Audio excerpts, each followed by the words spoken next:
In America's century-long romance with the automobile, the passion has never burned brighter than with hot rods. Be they immaculate show cars, gritty racers, or somewhere in between, hot rods embody the core values that made this country great. Innovation, competition, improvisation, good looks, fast cars, and the relentless drive to succeed, as told by the legends, old and new, who lived it. This is the incredible true story of an American icon, the hot rod.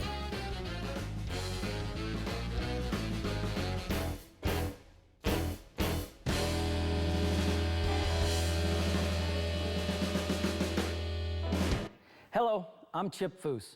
For decades, hot rodding was a blue-collar, dirt-under-your-fingernails pursuit. Although the cars were a symbol of creativity and personal expression, they were also loud, fast, and often unreliable. The late 1970s saw the baby boomer generation grow older with more disposable income. So while men like Bruce Meyer and Pete Chaporis were restoring old hot rods, a new crop of builders burst onto the scene to create new ones. Dubbed street rods, these cars were not cobbled together by modifying existing parts. They were one-off creations that incorporated a host of new ideas, like exotic Italian engines, modern running gear, and crazy concept-style bodies. The hot rod was transformed from a symbol of blue-collar counterculture expression to modern art fit for a gallery. While most people in the culture agreed that the craftsmanship was impeccable, a line in the sand had been drawn between the people who love traditional hot rods and those that prefer modern street rods. I think really the difference between hot rods and street rods is a hot rod is big, loud engine, blowers sticking out the hood, a guy that wants to work on his car, a real hot rodder that, built his own engine, drives it around, and he's constantly tinkering with it. Not everybody wants to do that. We have guys that go, I love these hot rods, but I want to have air conditioning. I need a top, I need a heater. I need to be able to be comfortable. I want to do this as a family. And I think that's where street riding came in. It's completely different than our old days when we put the cars together with axes and hammers, and they do such a magnificent job nowadays. What's so great about street rods is that we have all the technology that they've developed. We've got great brakes, we've got great steering, we've got great drive lines and powertrains. And I mean, I can actually get in my hot rod today, drive to New York, and no, nothing's gonna happen.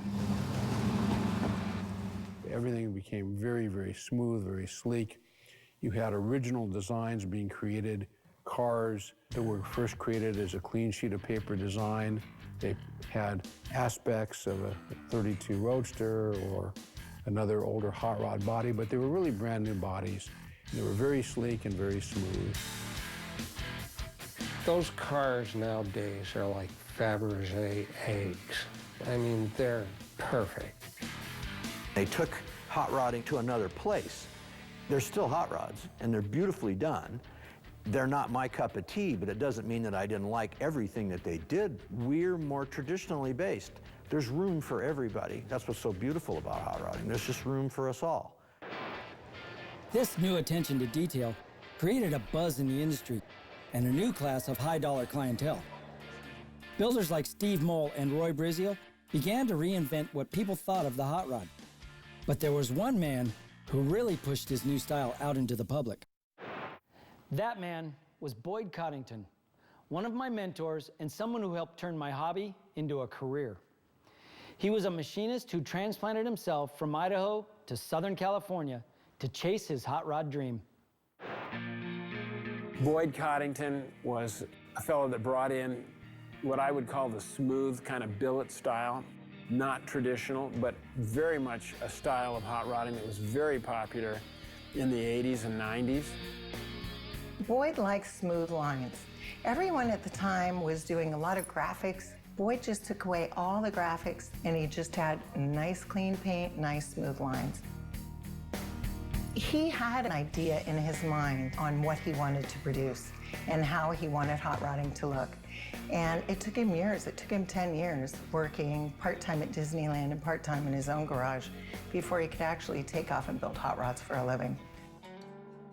I think Boyd's real talent was discovering talent and discovering ideas that he could turn into a business. Like when little John Butera made the first billet wheels for Jamie Musselman's Roadster, Boyd thought this could be a product. I think John had made maybe a total of 12 sets or something when he was about to go on vacation, and Boyd had said, let's turn this into a business. John says, how many do you think you're gonna sell? By the time John got back from his vacation, Boyd had set up a whole factory, working with Centerline, getting the outers. He had his guys machining centers, bolting them together. I can say that at the height of what Boyd's was producing, I think we were shipping 2,800 wheels a day. Between him and Butera, they brought the billet aluminum influence to the industry. And what that did was it started to take the components to a finite detail. Boyd's wheels and the billet craze were only the beginning of the mark he would leave on the hot rod industry. Thanks to an unparalleled talent pool, Boyd's shop would turn out some of the seminal hot rods of the 80s and 90s.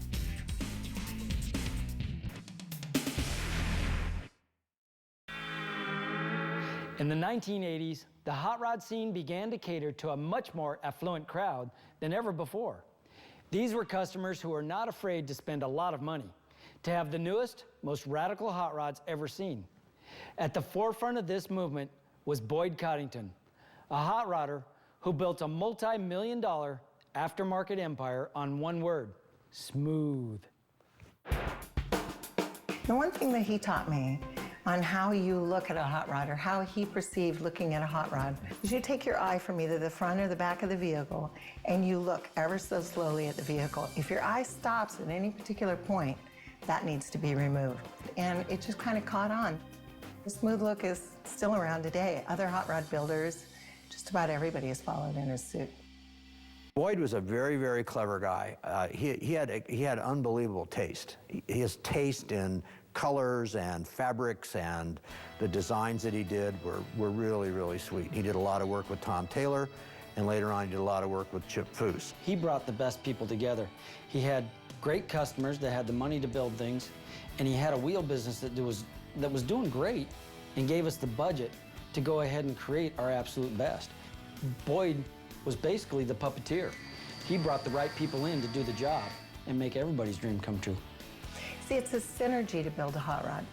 Boyd in the early days did just about everything himself, but his cars weren't AMBR winners until he gathered that synergy. And he had the uncanny ability of gathering some of the finest craftsmen from all over the world that really made Boyd Coddington hit the map. Boyd's smooth creations caught on very quickly, and soon people from outside the culture began to appreciate a more refined style of hot rod. Where the cars used to be a symbol of counterculture ingenuity, they were now becoming highly collectible objects of art. What people like Boyd did, and what people like Chip Foose continue to do today, are build wonderfully reliable mechanicals. They're powerful, they're safer than they ever were. I think his true legacy is the change of attitude. He took hot rods the guys were doing in their greasy garage to a rich man's toy. You know, he put it on the cover of the Smithsonian, he put it on the cover of the New York Times, he put it on the cover of so many media that, and some people would say that, who cares? You know, we're hot rodders, we don't care about that publicity. But looking at it from other parts of the industry, you do. The industry needs that exposure. The industry needs everybody to go, it's okay. You know, you could come into Boyd's, and if you had the money, you could put that on the table and you're gonna go home with a real piece of art.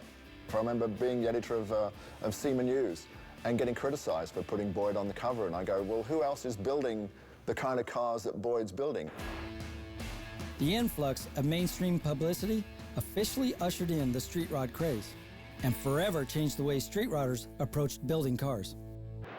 Perhaps the fact that in the 70s and early 80s, people were doing what they call resto rods. You know, they were cars that kept all their old trim, but had modern engines and disc brakes and so forth, but they still look like old cars.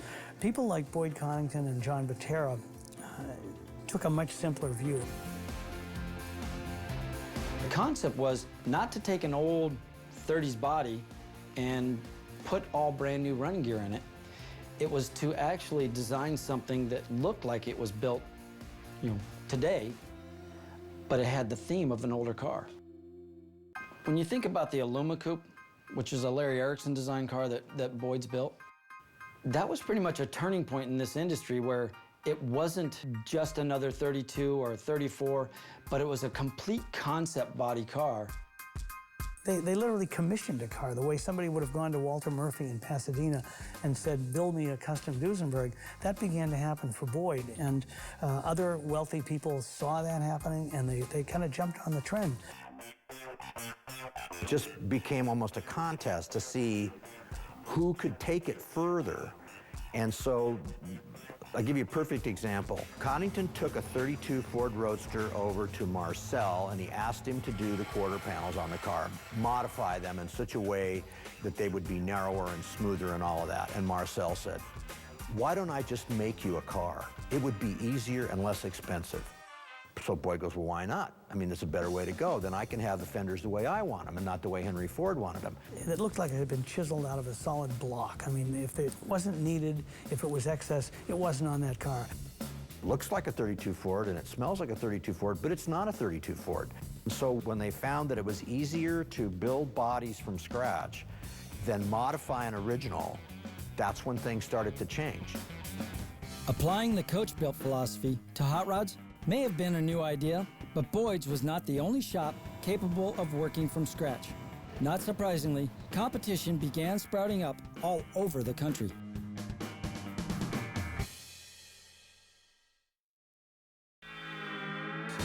In the 1980s, Boyd Coddington's high-dollar scratch-build approach to building hot rods caught fire. The ability to design cars from a clean sheet of paper challenged builders to come up with their own style based on their personal tastes and experiences. In the 80s, when Boyd was building those beautiful, and they were beautiful cars, I mean, he took hot rodding to a new extreme. The guys were taking the door hinges and door handles off and chopping the tops and smoothing them out. We were still building the nostalgia cars because that's what I liked. Boyd was doing what he liked. I appreciated what he was doing. But the nostalgia stuff never went out of style.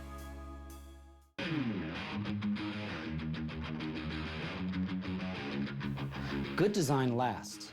If we design and build something that is absolutely beautiful and timeless, then 20 years from now, they've still got a beautiful car. And they're glad that they spent the money for it. When I'm asked who my biggest influences are, number one is my father. He's my hero. He built things that I was just in awe of. But it's not just vehicles. I'll go to museums and look at paintings, I'll look at sculpture, and when I'm doing something, I go, oh yeah, I remember that, and I'll pull it out and throw it in, because you don't know if it's right or wrong until you see it. The Boyster was actually a car that I drew for San Luis Roadsters for one of their car shows. The theme to that car was just take what's being done to customs and apply it to a 32 Ford. And what I wanted to do was get it lower to the ground like a custom. And so the way I got the back down was just by lifting the wheel wells up. I wedged the nose and reproportioned and changed the shape of the frame a bit and pushed the wheels forward a little further and really had a lot of fun with just the detailing on that car. There was a period of time in hot rodding when everything had to be smooth and absent of all things. But the Europeans, they let things be exposed, whether they be rivets or latches or plumbing or whatever. So I happen to like the fixtures and fittings to be exposed, and they become part of the art. Third-generation craftsman Steve Mole was approaching the street rod from a very different perspective. He was looking back at the way his grandfather coach-built cars in the 1920s, then reimagining the hot rod with a more European flair.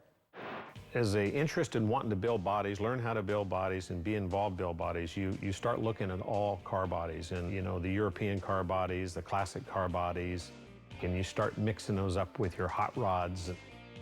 We work on Ferraris and Maseratis and things of that nature, Bugattis. They're the inspiration to do something. And then after a while, you start to develop a mix that starts to become your style. We've looked over the shoulder of great craftsmen before us. So the method that we make things is part of our style too, I think.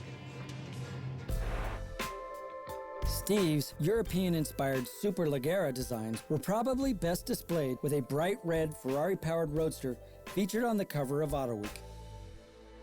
That car is called the Torpedo. We built that car for Eric Zausner in San Francisco, and it's powered by a Maranello Ferrari engine. One thing that's unique is everything's handmade on that car, so everything you'll see we made in our shops. The grill's made of sheet aluminum materials, and the body's made of sheet aluminum materials. And one of the things that we wanted to do with this car is give the impression that it didn't come out of a little local shop, but it may have been built by the Ferrari factory. So it has very Italian lines. It has a very Italian color, this Russo red color. It has ostrich interior, leather interior, and it's a very mechanical thing. The mechanical things, door handles and plumbing and fuel tank, all this is exposed. You open the trunk and you see this maze of plumbing and everything. So we never wanted to lose this mechanical contraption. So it's a sleek body, but underneath is this wonderful mechanical contraption. Another famed builder was embracing a more traditional, nostalgic style. Roy Brizio has become a rock star in the hot rod world by evoking the forms and styles of the culture's glory days.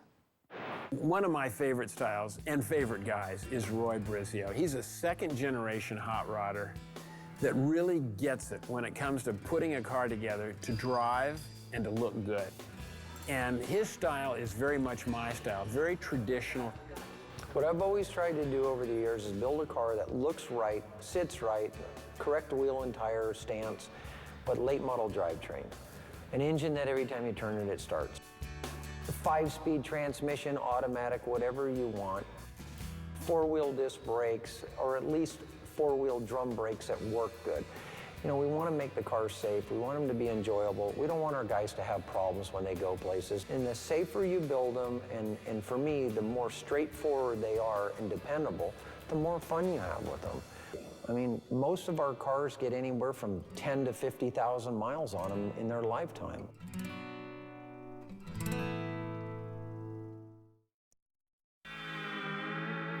The modern approach to hot rod building did more than just create a new class of cars. It also created a new kind of customer. The level of ingenuity, art, and craftsmanship displayed in these builds made it okay for celebrities like Billy Gibbons to own a hot rod that he didn't personally build in his garage. My dad, Sam, has a saying, "You're only as good as your customer allows you to be." And this crop of wealthy celebrity clients acted as a catalyst for the hot rod bar to be continually raised. All these people grew up reading about these old drag racing, lake race guys and this kind of thing, and so they want a piece of this. We're doing some stuff for Eric Clapton right now, Jeff Beck, Neil Young, Reggie Jackson. I mean, I've been spoiled with a lot of great guys to work for, and you know, they came through friendships. Michael Anthony is the bassist for Van Halen, and he came to Boyd and commissioned Boyd to build a 33 coupe for him. It's black with flames, it's hot, it's like everything. It's really great because Michael still drives that car today. 15, 20 years later, he's still enjoying the same hot rod. I think the celebrities love it. We all love it. Everybody's a celebrity if they're driving a hot rod. With a renewed public interest and infusion of money and celebrity clients, the competition between builders has been steadily growing for the last 20 years. The first car to win America's Most Beautiful Roadster was the Niekamp car at the first Oakland Roadster Show in 1950. While Bill Niekamp built an elegant, clean AV8 Lakester, these days competition for the Amber and Riddler Award has pushed street rods in extreme directions, because to win such a prestigious prize means instant validation, not just for the car and the owner, but for the designer and build team as well. If you had the means and you had a professional builder, you might win the top award, and there were enough guys around the country who were drawn to that, and who began commissioning hot rods to be built. That's what you hope for, is somebody's gonna come in and say, hey, let's go compete for the Riddler Award and just build a really cool car and, and just send me the bill. It was, very special to be able to win the Grand National Roadster Show, and the customer I built it for was very appreciative, and that turned into a long friendship over the years. I've been involved with 7 different cars that have won that award. Every one of them is something real special to me. America's Most Beautiful Awards were very important to him. He won that 7 times. He was always really humbled, and whenever a car was being unveiled, he would put someone else in the car because he was too shy. He wanted that recognition, but he wanted it from afar. I downplay it a lot too. That's when we don't win. When you lose, you downplay it. When you win, you don't downplay it. Fact of the matter is, ain't nothing like winning. Nothing like it. I remember the first one, Wes Rydell's Grand Master. When we won the Riddler with that car, one of the proudest moments I have is stepping back and seeing that car in that display competing for the Riddler Award. There's always this competitive atmosphere, but these are your friends, and everybody's wishing everybody well, and everybody helps. We're friends, competitors maybe a little bit, but friends more than anything. Street rods are a symbol of how hot rod culture has grown and matured over the decades, showing that there's room for refinement, reliability, and even a bit of comfort in rodding. These new cars may seem to be the exact opposite of the cars that ran in the old days, but the culture is broad enough for home-built Lakesters and handcrafted street rods to exist side by side. I'm Chip Foose. Thanks for watching. Next time on American Icon, the Hot Rod. There's more metal work being done now than I think has ever been done, and that goes to the young guys. The crazy thing about it is there was never a real car. It was just a model. So we took the plastic model and scaled up. And we just said, hey, when you're interested in selling, just give us a call. And luckily I had the money at the time. And I just asked them how much they want and wrote a check.